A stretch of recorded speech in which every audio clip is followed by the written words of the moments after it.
is Excellency Ms. Mirela Kumbaro, Minister of Culture of Albania. Your Excellency, you have the floor.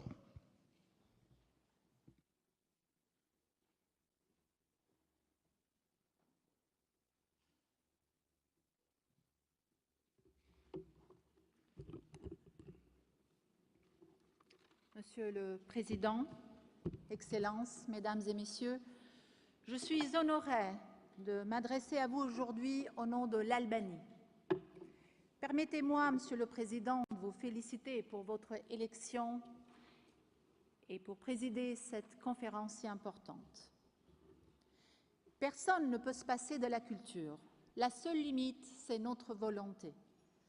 Mon pays, l'Albanie, fier d'être membre de la famille de l'UNESCO, a fait preuve d'une ferme volonté pour respecter et poursuivre notre objectif commun dans la sauvegarde des cultures et le développement de l'éducation. À cette occasion, je voudrais remercier sincèrement le Centre du patrimoine mondial, non seulement pour avoir accompagné nos institutions dans les efforts de la sauvegarde du patrimoine, mais aussi pour avoir favorablement acquis les efforts entrepris par l'État albanais afin de répondre aux recommandations du Centre. C'est l'occasion de souligner à quel point cette coopération est utile à chacun des pays membres de l'UNESCO, car sa philosophie, ses méthodes de travail et ses objectifs sont universels. Permettez-moi maintenant d'attirer notamment à ce propos votre attention sur la demande d'adhésion du Kosovo à l'UNESCO. En décidant à recommander à la Conférence générale de l'UNESCO l'adhésion du Kosovo suite à une résolution proposée par l'Albanie, le Conseil exécutif de l'UNESCO a été dans son rôle institutionnel. Excellences, Mesdames et Messieurs, Kosovo, reconnu par 111 États membres des Nations unies et membre de plusieurs organisations internationales, est déjà une réalité géopolitique en Europe du Sud-Est. Fortement attaché aux principes de démocratie, de défense, des droits de l'homme et d'état de droit, le Kosovo ne cesse d'affirmer son aspiration européenne. Il vient de le prouver, notamment en signant à Strasbourg l'accord de stabilisation et d'association avec l'Union européenne. Dans leur approche vis-à-vis du patrimoine culturel, les autorités kosovares ont fait preuve de responsabilité institutionnelle et culturelle, et les élites du Kosovo aussi. L'Église orthodoxe serbe est reconnue au Kosovo et son identité et ses droits sont protégés par la Constitution et d'autres lois. Les sites de l'UNESCO et tous les sites du patrimoine culturel, ils sont sûrs et visités par des milliers de touristes chaque année, car ils sont protégés par un cadre juridique consolidé et moderne, adopté par le Kosovo et en grande partie parrainé par la communauté internationale présente au Kosovo.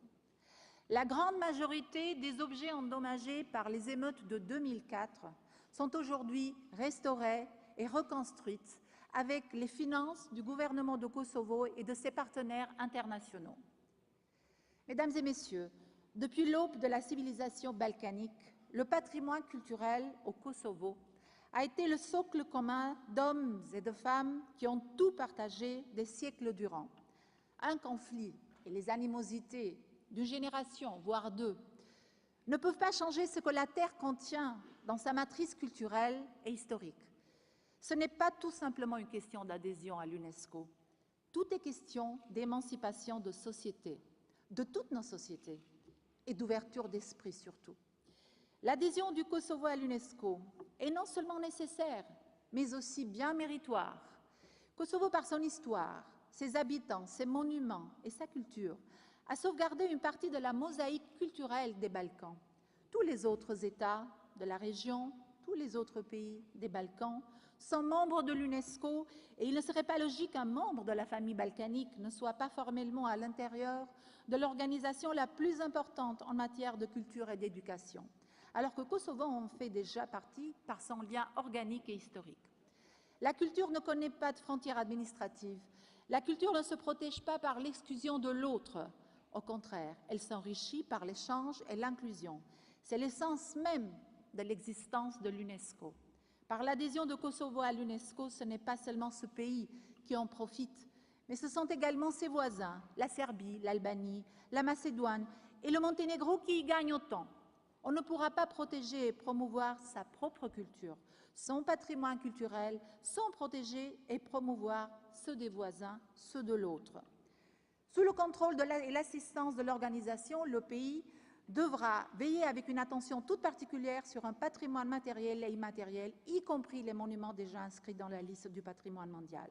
Loin de menacer ce patrimoine, essentiel à la mémoire des Serbes du Kosovo, l'adhésion du pays à l'UNESCO créera en fait des conditions et des garanties supplémentaires pour sa protection.